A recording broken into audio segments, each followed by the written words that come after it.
Assalamu alaikum. A'udhu billahi minash shaitanir rajim. Bismillahir rahmanir rahim. Alhamdulillahi rabbil alameen. Rabbana a'tina fid dunya hasanatan wa fil akhirati hasanatan wa qina azaban nar. Rabbi shrah li sadri wa yassir li amri wahlul 'uqdatam min lisani yafqahu qawli waj'al li waziran min ahli هارون أخي واشدد به أزري واشدد به أمري نسبحك كثيرا ونذكرك كثيرا إنك كنت بنا بصيرا ولا حول ولا قوة إلا بالله العلي العظيم وصل اللهم على محمد وعلى آله وصحبه أجمعين والحمد لله رب العالمين. Welcome, friends. Inshallah, we will continue our discussion on the 15th ray from the book The Rays, page 640, which was a sermon that the author gave in Damascus, talking about belief, what belief brings into our lives. And he was mentioning about how the risale-i, his work, is basically goes along with how the message of the Quran is in terms of having that conviction and living with that belief and purpose in life. It's not really the Quran, as we understand, is not really telling stories about other people and then nothing to do with us. So we have to make things relevant. And that's how his work, the author's work, is very precious, at least to understand how it is applicable in our lives as well. And we kind of touched upon the truths of Sharia and how pleasure is to be found in them. Last time we discussed a little bit on practical matters of how what we see in civilization in terms of how we're living. So belief has to come first in terms of our practice of the religion that we are following, why we do something. So we discussed the major things that go on in the universe, I mean, at least in the civilization right now, about not taking the marriage contract seriously. We spoke quite a bit about that, and basically just looking for benefit rather than how God wants the contract to be held. So belief aspect has to be there. Same thing with how we are, the clothing or how we are portraying ourselves, thinking that we own our bodies and then we decorate it for to please other beings, basically worshiping whoever is going to admire us, and don't realize that this body does not belong to me. It has been given and I have to treat it according to how the owner of the body wants me to treat it. So we'll continue with this work. I mean, the next from the first, inshallah, and then we'll see how the author makes his case in terms of how to bring belief into our practical living. So the first, since man's emotions, which are blind to the consequences of things and prefer an ounce of present pleasure to tons of future joys. So they cater more to the egoistic side of the human being, have come to prevail over mind and reason.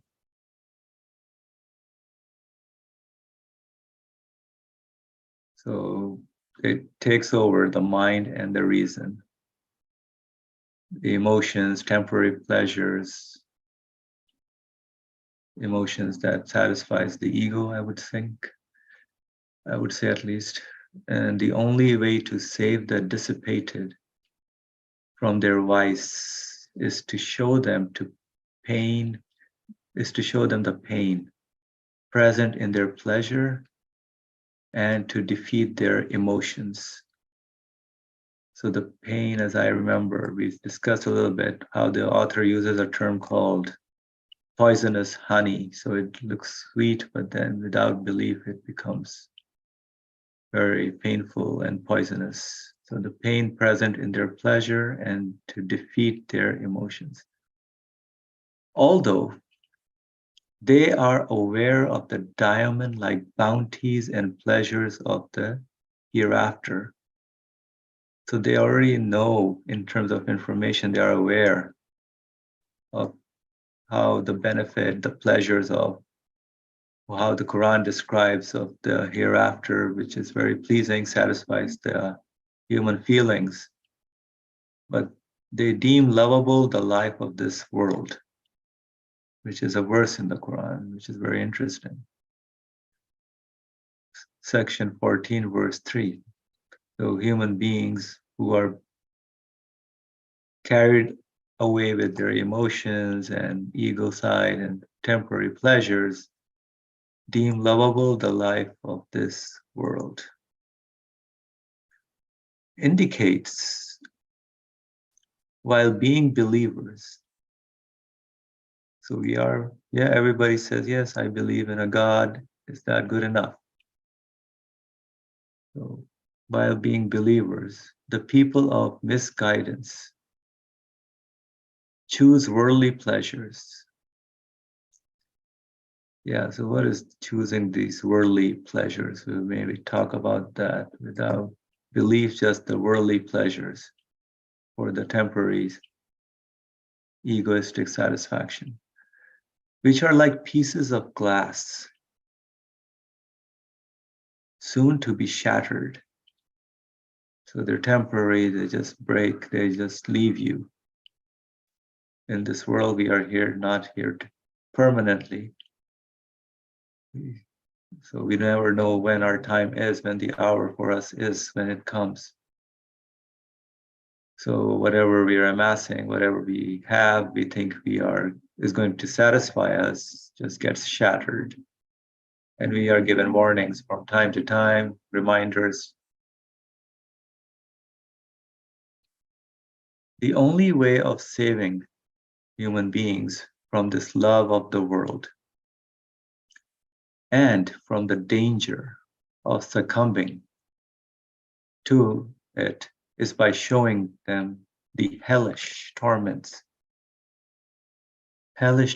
and pains they suffer even in this world. This is the way the risale-i takes. For at this time,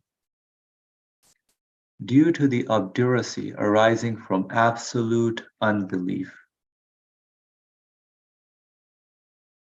and the intoxication caused by the vice and misguidance arising from science,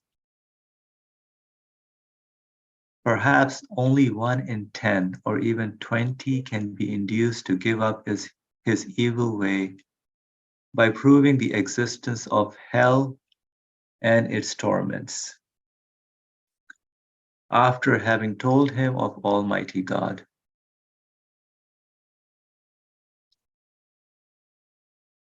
Having heard this, such people are likely to say,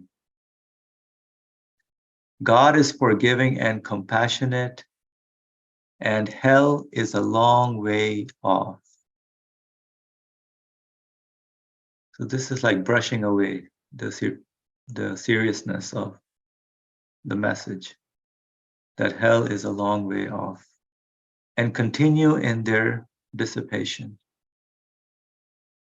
Their hearts and spirits are overcome by their emotions.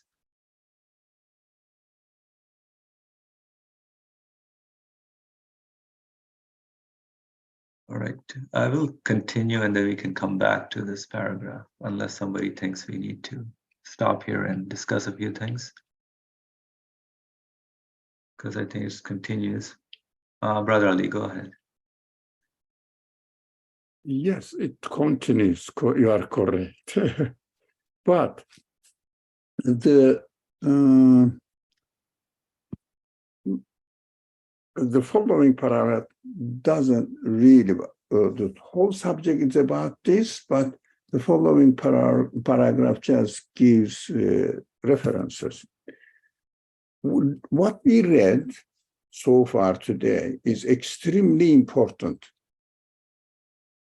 What makes the risale-i law different, fundamentally different from the traditional way of presenting the belief matters? Fundamentally different, methodologically different. There are, of course, various aspects of it, but let's start from the reason, which says, where is it? Somewhere down there, misguidance rising from science. Just a little bit down, misguidance rising from science. Now, what does it mean? Today, nowadays it means, in this age, misguidance really arising from science. Before, it was arising from philosophy, but now science claims that it is speaking about facts that we are experiencing in this world. And especially young people, they say, yeah, that is really right. That sounds right.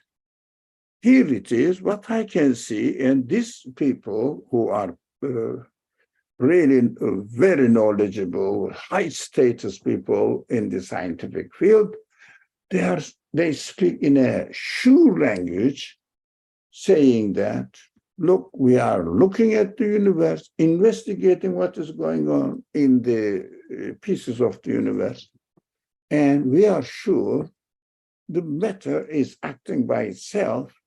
Here it is, I can demonstrate it, and they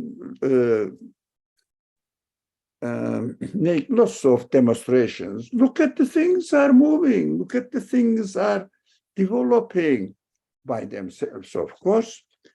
They say naturally it is so, and there is a natural order happening here.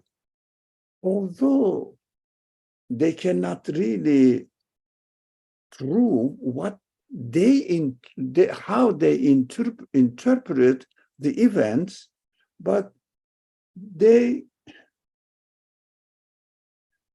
know that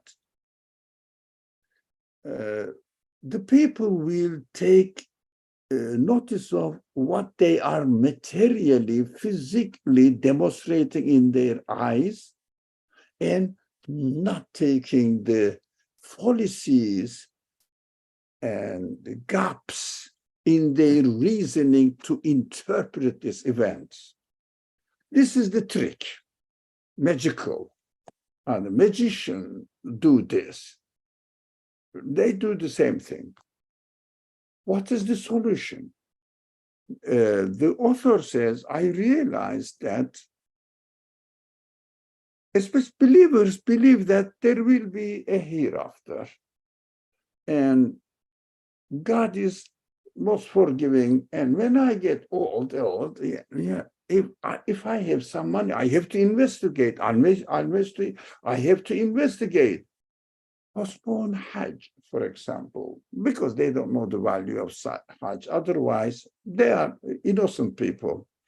Innocent people, it means common people are innocent, right? But educated people like yourself shouldn't play the same role as you are a common people, non-educated people. It contradicts your reality, our reality, including myself. our reality. I cannot really just keep my life going as I believe in God and this my religious duties. I have to be loyal to my religious duties and carry on my life. That's perfect. But an educated man plays the same role. It deceives himself or themselves. I shouldn't do that. So what is happening here? Postponing is possible, as the text says, highlighted here. God is forgiving and compassionate. And when I get my, whatever the plan I have for my life, established it, I will take it. I will do it.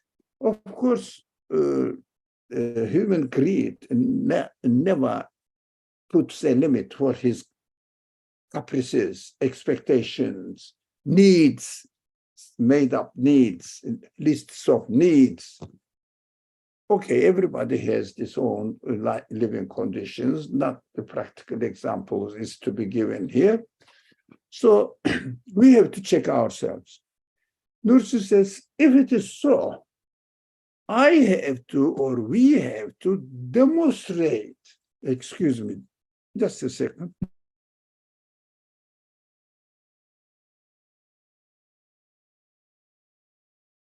Demonstrate thank you, Asim, you know what I'm going to say, showing them the hellish, the results of misguidance, showing them the hellish torments and pains they suffer even in this world. So we have to give priority to how can I experience this threat if I take the road to misguidance. I will be suffering in hell. Come on, it is in hell. I don't know. I haven't experienced that. That may be just a threatening by a teacher who tries to educate people in an ethical way. I don't know. It is just a promise, but what promise? Something after I die, or something after I don't know. It is very easy. So since it is the age of physical demonstration, physically demonstrates that, I have to stop saying Allah will punish you in hell. No, primarily, I have to demonstrate the pain in denying God, denying hereafter, denying the faith realities, denying the practices of it. For example, I don't need to pray. Why? Why should I pray so that I will be expecting some reward after I die, or after I die, everything is over anyways? This is their wishful thinking. It is easy to deny it. So giving the priority, we have to be very careful, because I experienced the same thing just in a Turkish halakha, where giving the priority to the results of misguidance and to the results of guidance, it means being on the right track in this world, is not accepted. No, first think of hell or paradise, and then come to this world. But I cannot think of paradise. I cannot prove. I cannot be convinced if I don't see this threat for hell, if I don't believe in the main pillars of teachings of the Quran, and if I don't see the threat, the pain in not accepting these principles that the Quran teaches me, how can I believe that the Quran promises me what will happen after this word. So demonstration of it within the limitations and conditions of this word, how the pain is really hellish torment in denial, in misguidance, put it in general, and how beautiful and freeing, liberating, establishing a confidence in my life while I am living in what the Quran says. In this word, this is extremely important, extremely important. If we don't follow this way, we will, in this age, I don't think it will be possible at all to convince anyone, especially new generations. Impossible. We have to accept this. We have to be realistic. So demonstrated in this word first, and then it will build up the confidence in the news of the Quran, saying, oh yeah, I am seeing the, how do you say this word? The signs of it in my existence. When I think of, there is no hereafter. So everything will end and will come to an end when I die. What is the purpose in living then? In this world, I lose my all hopes for my future. If I say, of course, even my children will, experience it, they will die. And after you die, since you think that death is the end of your existence, then you won't feel anything anyway. You are just cheating yourself while you are trying to keep some sort of hope that my children will like it. And it is not enough. My grandchildren, they will die. You are the grandchild of somebody else. Long ago died, passed away. That is your reality. So why do you keep cheating yourself, misleading yourself? So experience it in this world.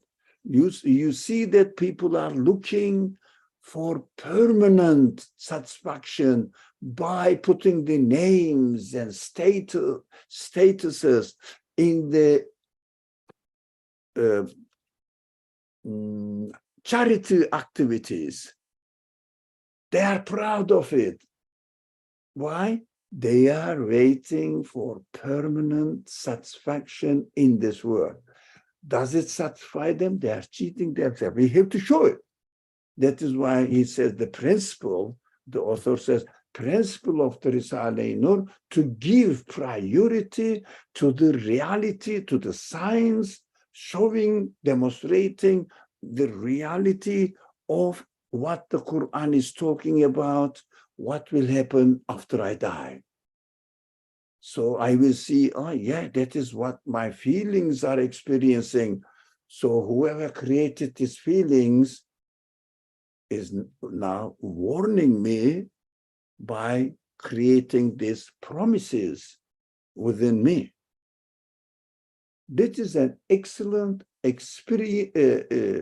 extremely important principle. I always try to keep this in mind, actually. I should never, ever talk to anyone, including the most religious sheikh, so, sincere sheikh. I have to say, do you feel and experience in your life right now the hell, the paradise, the signs of them within your own spiritual world? Do you feel it? If you don't talk about it. Don't talk about it. So we have to learn that this is the age of materially experienced this bodily experience of the pain. Bodily means within this world. I can't experience it. Of course, I cannot experience pain externally when materially existing. That is obvious. But in this world, within myself, not somewhere there, within myself, if I deny God, all the world becomes meaningless. That is why scientists try to claim the universe is meaningless, the existence is meaningless, purposeless. Since it is purposeless, why do you keep investigating that? Why do you keep doing researches then? But produce something. Well, you are going to die anyways. What is the point? So I am excited about this because it was very fresh in my mind that keeps bothering me. Why we cannot really accept this and as if respecting the Quran's news first and taking it, believing in it, and then try to see in this world. How can you trust in the Quran if you don't really experience and confirm it? Methodologically simple, but hard to digest by religious people, already religious people. That is why we have to refresh our mind, inshallah. Thank you. Thank you, Brother Ali. So in this world, we have to experience it, alhamdulillah. You're right. All the people we are here claim to be religious, including myself. So this is important for me and for us. That is why I'm not talking about somebody. For us here, we are all religious people, according to my understanding. If someone says, "Yeah, I am really a religious people," try to practice my religion. That is what my life physically shows. So I have to be very careful about this principle. Thank you. Inshallah. Farah, go ahead. Thank you for this explanation. I was just wanting to discuss or ask, perhaps, the signs that we are let's not say confirming, but the signs that we are establishing from our intellect, from our feelings, from our experience in the world, they're only pointing to, as we usually say, to the necessary existence, that it must be. And from our perspective, it is a high chance of likelihood that it must be like this. But the confirmation is not something that we're getting from our experience or the signs that we observe or establish intellectually in our life. Yeah, that's the comment that I wanted to make. That it is only an indication, but it's not a confirmation in and of itself. Yes, this indication helps me to confirm it. Otherwise, I cannot confirm it if there was no indication. So confirmation necessitates indication. But right. Otherwise, what's the point of that indication or the sign if it doesn't help? Yeah, because it is something slightly different from what Farah said. This is my responsibility. I may feel it, but I may still choose not to confirm it. But this is for me, when I think of the promises about the hereafter made in the Quran, I have to first try to see it through its indication in this world, and then confirm it. Not confirm it and then to see it in the world. But after I confirm it, why do I need to see or to experience the indications of it? Because I have already confirmed that. I think I did confirm that. That is cheating myself. I think I confirmed it. But without indications, to confirm it only possible for common people, uneducated people. They don't know, they are innocent. They say, it seems to be, yeah, because they believe sincerely in God, the creator. They believe sincerely, I am, for myself, I am sure, for myself, but I cannot speak into absolute terms. I am sure for me, they really believe in God. They really are confirming it sincerely and act accordingly as much as they can understand from religion, or they heard from religion. Whatever is in the name of religion, they say, yeah, because God exists, man. God exists. That is sure. Why? There must be a creator. So they are loyal to their conclusion. But for me, yeah, there is God. But I keep asking, how can I be convinced that there is paradise, there is hell after I die? I need evidence. But they don't look evidence. That is why this typical, traditional narration. So somebody told, a lady was told about how the great, I think Al-Ghazali was, in his time, this story is made up on his name, whether real or not, none of my business, but this tells something. And they said, you know how many ways, 40 ways, something, Ghazali, this Al-Razi?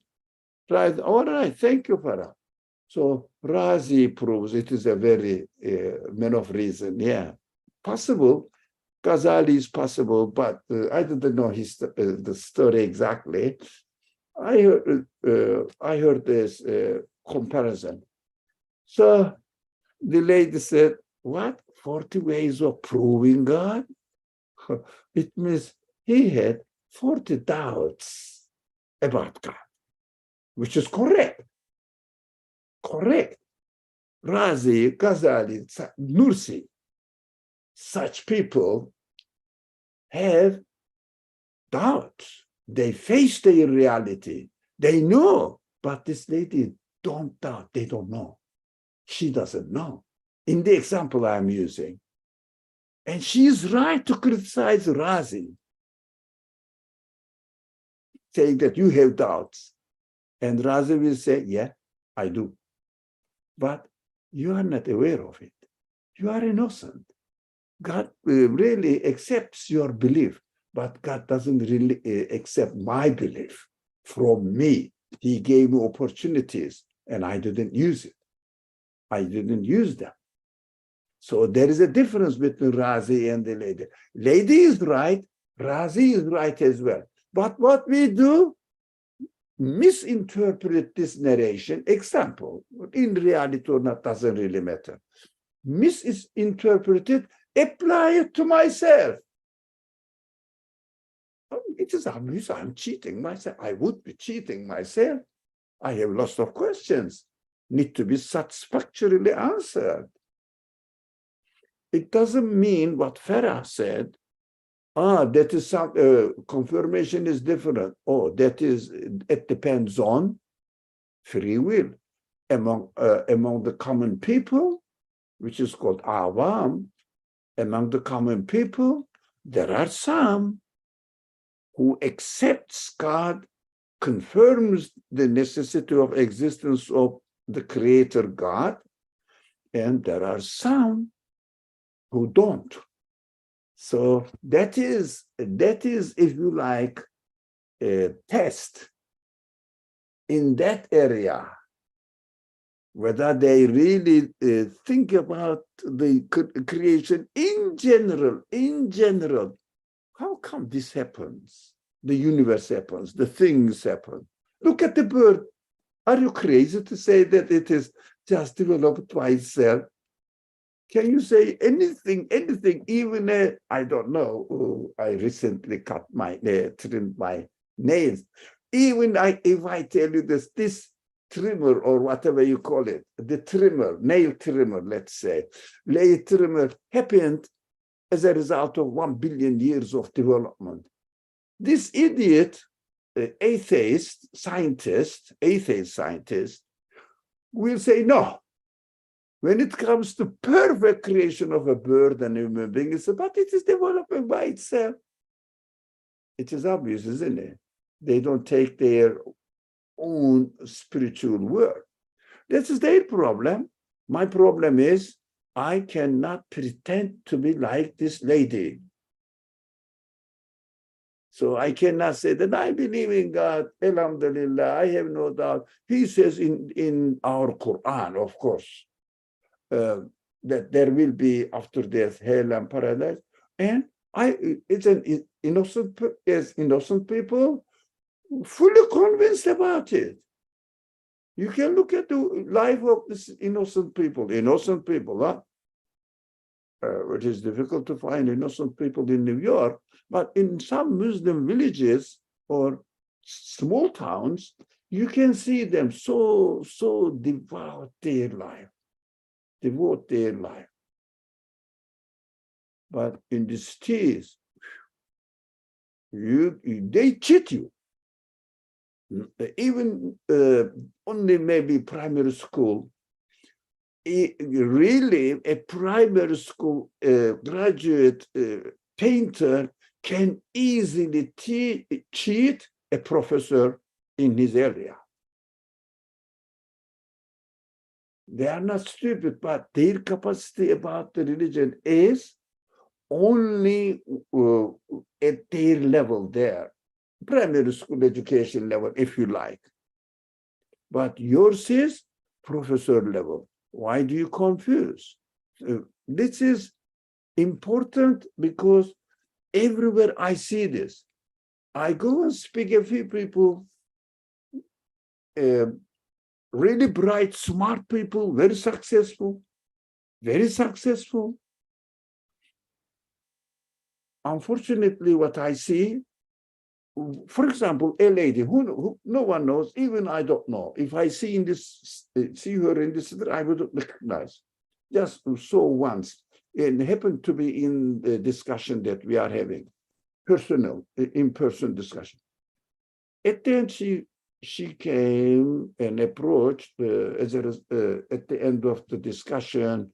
She appreciated the discussion, excellent. I asked her what, and she is a student at NYU, and I asked her in a friendly way, so now how is the education going? Alhamdulillah, everything is, how to say, full A. Oh, look how smart it is. And at the end, I also practice Islam, alhamdulillah. And now I appeared again. You see? Cheating herself. She doesn't have any doubt, although she has been bombarded with the idea of evolution. She has no answer to it. God created it, I don't accept it. But they demonstrate physical evidence, but interpretation is really tricky. She doesn't have any answer to that. But because she is practicing 5 times a day, she is covering and said, alhamdulillah, I am practicing the requirements of my religion. Alhamdulillah. Requirements of my religion, not foundations of my religion. Thank you. Thank you, Brother Ali. Any other comment by anyone before we move on? All right, let's continue. Thus, by showing through most of its comparisons, so we're talking about how the risale-i presents the case. By showing through most of its comparison the grievous and terrible results in this world of disbelief and misguidance. Results in this world of disbelief and misguidance. The risale-i makes even the most stubborn and arrogant people feel disgust at those inauspicious, illicit pleasures, leading them to repent. The short comparisons in the sixth, seventh, and eighth words, some references to his work in the, and the long one in the third stop in place in the 32nd word, lead a person to feel repugnance at the vice and misguidance of the way he has taken and cause him to accept what they teach, what the Quran teaches, what the risale-i teaches. As an example, I shall recount briefly the situations I beheld on a journey of the imagination, which were in fact reality. Those wishing for a more detailed account may look at the end of Sikhe Tasdiki Ghaibi, the ratifying stamp of the unseen collection. So one of his probably works that he has, the ratifying stamp of the unseen collection. When on that journey of the imagination, I looked at the animal kingdom through the eyes of materialist philosophy, which is the prevalent philosophy in this civilization as well, especially the advertisements that happen, how people are dressing up, and the people of misguidance and heedlessness. The innumerable needs of animals and their terrible hunger, together with their weakness and impotence, appear to me as most piteous and grievous. I cried out. Then I saw through the telescope of Quranic wisdom and believed that the divine name of All Merciful had risen in the sign of Provider like a shining sun. The name of Provider gilded with the light of his mercy, that hungry, wretched animal world.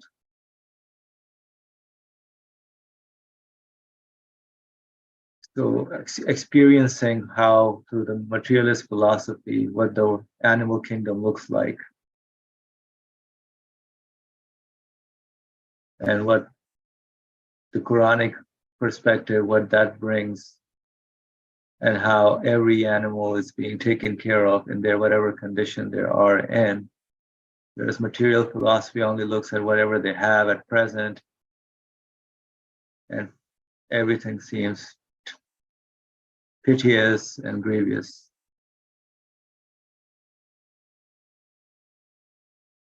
Then I saw within the animal world another grievous world, which was swayed in darkness and would make anyone feel pity, and in which young were struggling in their need and powerlessness.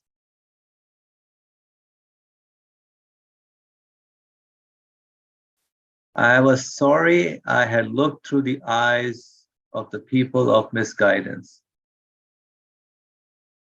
Suddenly, belief gave me other spectacles, and I saw the name of All Compassionate rise in the sign of clemency.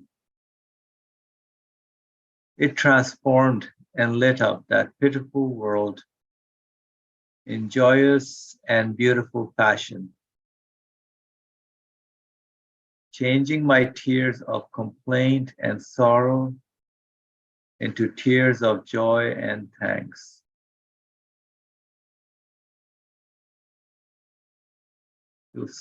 By seeing the name of all compassionate, the crying eyes of sorrow turned into tears of joy and thanks. The two perspectives. One is the material perspective, which is sad and everything seems dying, helpless.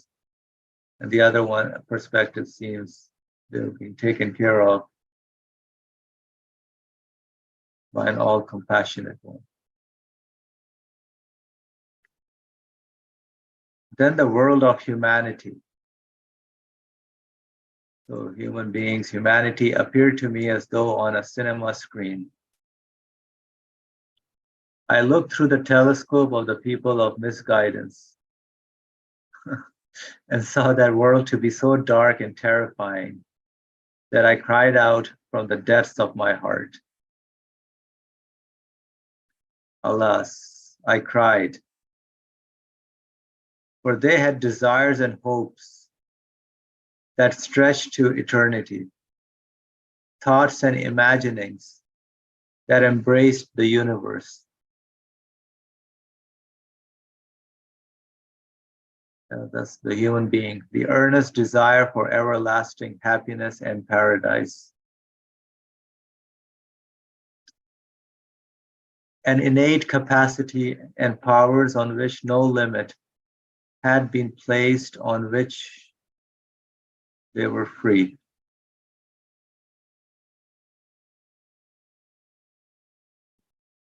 On which were free. An innate capacity and powers on which no limit had been placed and which were free.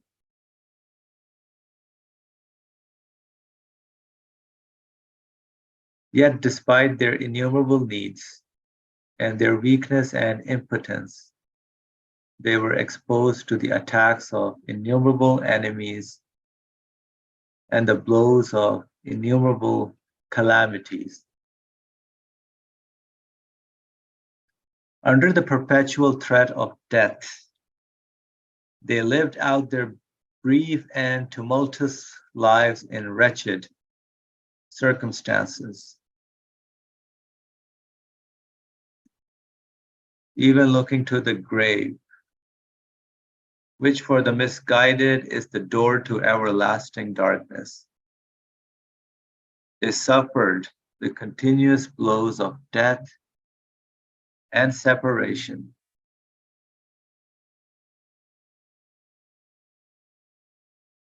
In this world, they suffered the continuous blows of death and separation, the most painful state for the heart and conscience. I saw that singly and in groups they were being thrown into that black well.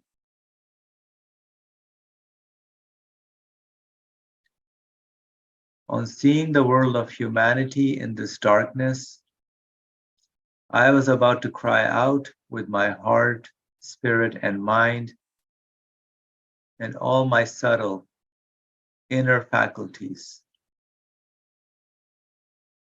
Indeed, all the particles of my being, when the light and power of belief proceeding from the Quran smashed those spectacles of misguidance, giving me insight. I saw the divine name of all just, rising like the sun, in the sign of all wise, the name of all merciful, rising in the sign of munificent,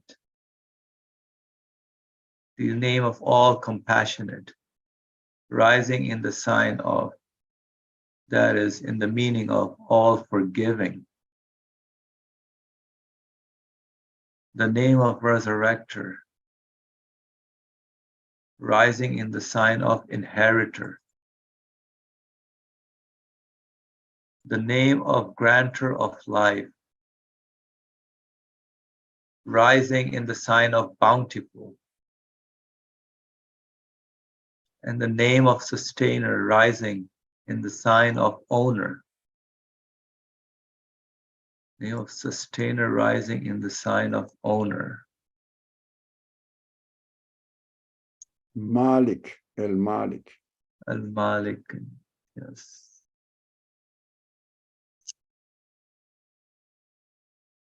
They lit up the entire world of humanity.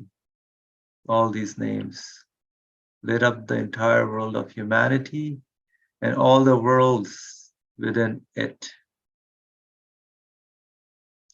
They dispelled those hellish states, opened up windows onto the luminous worlds of the hereafter, and scattered lights over the world of humanity. I declared praise and thanks be to God to the number of particles in existence.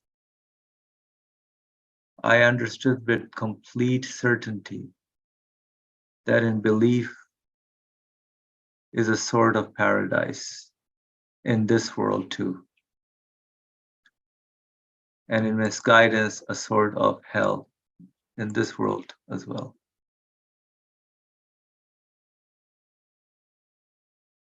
Brother Ali, go ahead.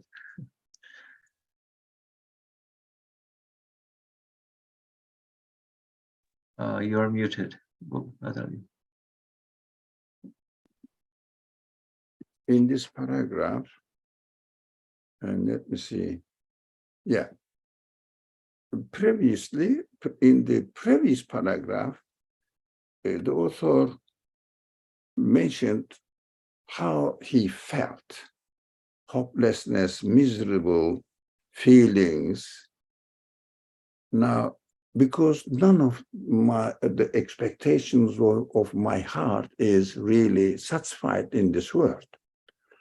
I want every animal, even if I see a poor bird, birds are okay, but some animals living in the street, or if you go there, they may be hungry, not satisfied. I cannot even stand hearing the cry of a cat if it is suffering from something, illness or something. I cannot. As a human being, everybody, not only me, no, maybe I am the most senseless among the people. So that is the feeling, what is going on there. And this is understandable because we experience this and we know that we cannot stand it. So if a baby is crying and no one is taking care of it, you go and take care of it because you cannot stand it without helping. So that is reality. But the curist says, as if he speaks in a straight way without any evidence, the Quran says the Creator is compassionate, Creator is the owner of, and what, how do you say, forgiver and resurrector, the death and giving life. He's a wise one. The names are there. And as if he says, no, the Quran says, oh, no, it seems to be very harsh of me to create something like that in this world, to create human beings with infinite desires and not really satisfying it in this world.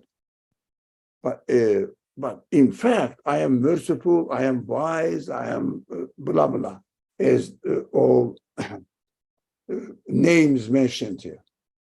So does it really help me?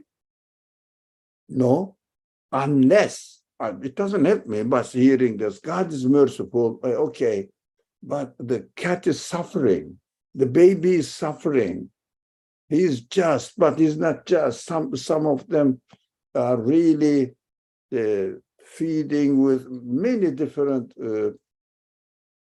foods and luxurious life. Some of them are living in a shantytown places, for example, made up of just things that they are left around, not a house even. We see this kind of people, may not in the States, but we see those people who are suffering a lot. So the Quran says, I am compassionate. God is compassionate, forget about it. No. We have to understand that if God says, I am compassionate in the Quran, then I have to see the manifestation of compassion all over the universe, because he is speaking as the owner, the creator of the universe, manifesting his compassion in the universe. So although I was waiting, is not really mentioned this aspect, but maybe the author is thinking that he's speaking to people who know the Quran really speaks, but it speaks as the creator of the universe.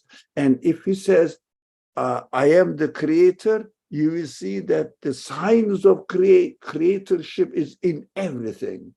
You will see that I am a wise one. You will see that in the creation, you will see his infinite wisdom in the creation present. In the creation of everything, there is a wisdom.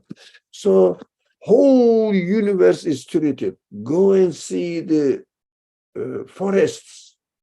So in the streets of New York, or I don't know, Houston, you see a cat which is not looked after, not owned by anybody, crying in the street. You think that, oh, this cat is how God creates it. There is a war or earthquake or other events that we don't like to happen, but God creates. There are many people harmed, maybe killed as well. So look at this case. Okay. How many times you experience out of 6 billion people, 1,000 people were killed in an earthquake. So how about 6 billion people? Who's taking care of their needs? So this is a very local, temporary creation, demonstrates that in the universe, this creation is realized by the one who created the whole universe.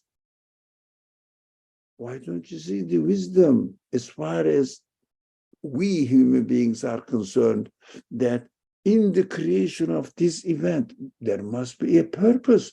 Look for the purpose, look for the wisdom. It is a local thing, but bear in mind that his compassion is universe-wise. This is a local event demonstrated to you. Maybe he is teaching, look, if you forget something, you need to be reminded. And I am reminding you that you are just indulged into the worldly life. This one. And then I will be retired and then be relaxed. And of course, grandchild waits for help for some reason. And this one as well. And suddenly we find ourselves in the door of grave. That's what we do. There is no end for human satisfaction. So we have to be careful. Really, all the things, the qualities of God mentioned in the Quran, by definition, need to be experienced, the manifestation of them need to be experienced in this world again. So that I will say, look, my mother is dying to help me. She is really sacrificing everything for my benefit. And once she gave me a slap. Once in a month. I cannot say that, oh, this slap hurt me, so my mother is not compassionate. No one, all of your life witnesses that your mother is compassionate, but why she gave you a slap now? Look at yourself. Look at yourself. You need it for some reasons, not a punishment necessarily. No, this is not a punishment. Usually mothers don't punish their children, but they feel they need that. They understand that using their reason, they need this slap to understand their purpose of existence, the purpose of life. They need it to prepare themselves for future, for example. Again, it is not anger, but it seems to be anger to us. My mother got angry. She got crazy at me yesterday and gave me a slap. It is out of compassion, because compassion, being compassionate, must be seen in the creation of the things that we don't like as well. And then say, of course, something is happening here which I cannot stand. For example, my expectations of the eternal happiness is not realized here, but everything else is realized.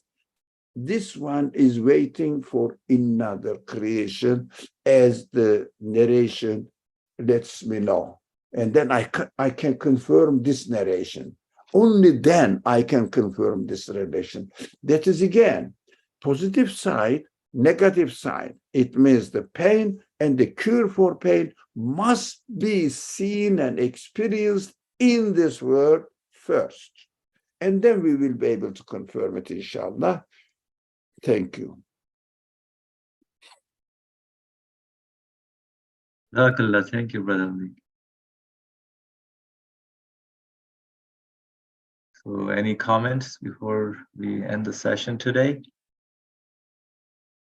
We'll continue this section next time, inshallah.